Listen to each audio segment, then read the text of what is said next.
सिंध की तारीख़ ते तहक़ीक़ के सिलसिले में रुख सिंधी दोस्तनि साथियुनि भाउरनि ऐं भेनरुनि सां मुखातिब आहियां। अव्हां सभिनी खे मुंहिंजे तरफ़ां सलाम। जिन भी दोस्तनि असांजो चैनल सब्सक्राइब न कयो आहे उन्हनि खे ॿीहर गुज़ारिश आहे त हू चैनल सब्सक्राइब कनि, वीडियोज़ खे दोस्तनि सां शेयर कनि, जीअं सिंध बाबति ही मालूमात वधि खां वधि दोस्तनि भाउरनि भेनरुनि ताईं पहुची सघे। अॼु पाण सिंध में अंग्रेज़नि जे कब्ज़े खां पोइ पैदा थियल सूरत में ॻाल्हाईंदासीं। अंग्रेज़नि 1843 में सिंध ते कब्ज़ो कयो। इन खां अॻु हू कलोड़ा दौर में, उन खां पोइ रिटालपुर दौर में वापारी जे हैसियत में दाख़िल थिया। हुननि जो जेको वापार हुयो या वापारी जेका हुननि पंहिंजी सुञाणप इख्तियार कई उहा असल में मुख़्तलिफ़ देशनि ते मुल्कनि ते कब्ज़े जी हिकिड़ी साज़िश हुई।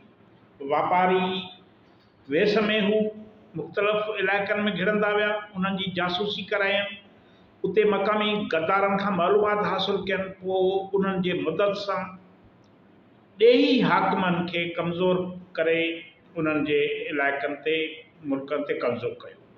अहिड़े ई तरीक़े सां सिंध ते अंग्रेज़नि टालपुर हुक्मराननि जे दौर में ताक़त हासिल करण बैदि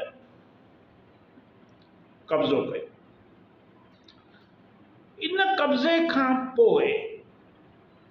करण खां पोइ अंग्रेज़नि हितां जे माण्हुनि सां छा सुलूक कयो, कहिड़े क़िस्म जूं उन्हनि खे अज़ियतूं ॾिनूं, उहो सभु तारीख़ जो हिसो आहे। पाण अॼु हिन ते ॻाल्हाईंदासीं त हुननि आम सिंध जे माण्हुनि, सिंध जे औरतुनि खे त छॾियो, पर टालपुर हुक्मराननि जे औरतुनि सां कहिड़ी वेझनि कई, कहिड़ो ज़ुल्म कयो। टालपुर हुक्मराननि जे औरतुनि इहा दाह कंहिंखे ॾिनी, उन में छा लिखियो, इंतज़ाम दस्तावेज़ा तारीख़ जो हिसो आहे। तारीख़ ताज़ा नवाए मुबारक में लिखियल आहे त अंग्रेज़नि जॾहिं सिंध ते कब्ज़ो कयो त सिंध जा सभु ख़ज़ाना लुटिया, कपिड़ा, हथियार, तलवारूं, बंदूकूं, खंजर, छुरियूं, विलायती घोड़ा, उठ, चौपायो माल बि फुरे वरितो। औरतुनि खां ज़ेवर फुरिया विया। ॿुधायो थो वञे त उन फुरलुट जी उन वक़्तु क़ीमत जेका हुई सा लखे रुपया हुई। 2,30,00,000 रुपया नक़द हैदराबाद जे मीरनि जे तहखाने में रखियल हुया, उनखे बि फुरियो वियो। मीरनि जे किन नौकरनि खे अंग्रेज़नि 100 रुपया रिश्वत ॾिनी, ख़र्ची सम्झिजे त हू मीरनि जे लिकल खज़ाने बाबति खेनि मालूमात ॾियनि, जीअं फुरलुट में आसानी थी। उन्हनि नौकरनि 100 रुपया हासिल करे अंग्रेज़नि खे ॿुधायो त कहिड़नि तहखाननि में किथे दौलत मौजूदु आहे। पोइ हुननि इहो सारो खज़ानो कोटरे पंहिंजे कब्ज़े में हथो। औरतुनि सां जेका हालत कई वई, हुक्मरान औरतुनि सां, टालपुर हुक्मराननि जे औरतुनि सां गिरफ़्तारी बैदि जेका हालत कई वई, उन लाइ टालपुर हुक्मरान जी औरतुनि मलकाए विक्टोरिया खे ख़त लिखियो। उन में अंग्रेज़ हाकिम नेपियर जे ज़ुल्म ऐं फुर जी दाह ॾिनी।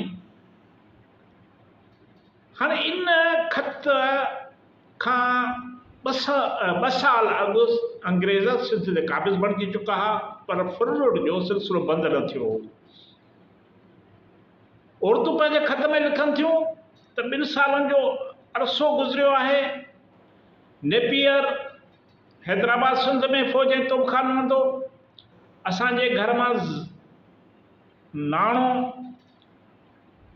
ज़र, नक़द, जवाहरात ऐं ज़ेवर, मतिलबु त सभु क़ीमती शयूं फुरे खणी वियो। इन सां गॾु असांजे घरनि में ज़ोरीअ घिड़ी असांजा सभु ज़ेवर फुरे वियो। असांजे लाइ कुझु बि न छॾियईं। 2 साल थींदा जो हिननि असांखे असांजे घरनि ऐं वतन खां जुदा कयो आहे। असांखे झूपड़ियुनि में फ़क़ीरनि वांगुरु रहण ते मजबूर कयो आहे। असांखे गुज़रान लाइ एतिरो ॾिनो वञे थो जो हिकु ॾींहुं खाइण लाइ बि काफ़ी न आहे। खुदाई इन मुसीबत खे ॼाणे थो जेका असांखे खाधे ऐं कपिड़े जे तरफ़ खां आहे। हू विक्टोरिया खे लिखनि थियूं, मुड़ुसनि ऐं ॿारनि खां जुदाई करे ज़िंदगी वबाल आहे। असांखे हर रोज़ हिकु नई तकलीफ़ सहणी पवे थी। हाणे इहो मीरनि जे औरतुनि ख़त लिखियो मलकाए विक्टोरिया खे ऐं ॿुधाइनि त असां सां कहिड़ो ज़ुल्म आहे। जॾहिं मीरनि हाकिमनि जे औरतुनि सां इहो सलूक हुयो त आम सिंधी औरतुनि सां छा सलूक कयो वियो हूंदो उन जो तसवर कंदे लिंग कांडार जी वञ। अंग्रेज़नि हू पाण खे मुहज़िब सॾाईंदा हुया। अञा बि असां वटि माण्हू सम्झंदा आहिनि त हू वॾा मुहज़िब ऐं मोतबर हुया, पर हुननि मोतबरनि छा कयो हो इहो हिननि वीडियोज़ में अव्हांखे असीं आगाह कंदासीं। ईंदड़ वीडियो ताईं इजाज़त ॾींदा। उमेद आहे त अव्हां असांजे चैनल खे न सिर्फ़ु वीडियोज़ खे पाण वॉच कंदा पर दोस्तनि सां शेयर कंदा। महिरबानी।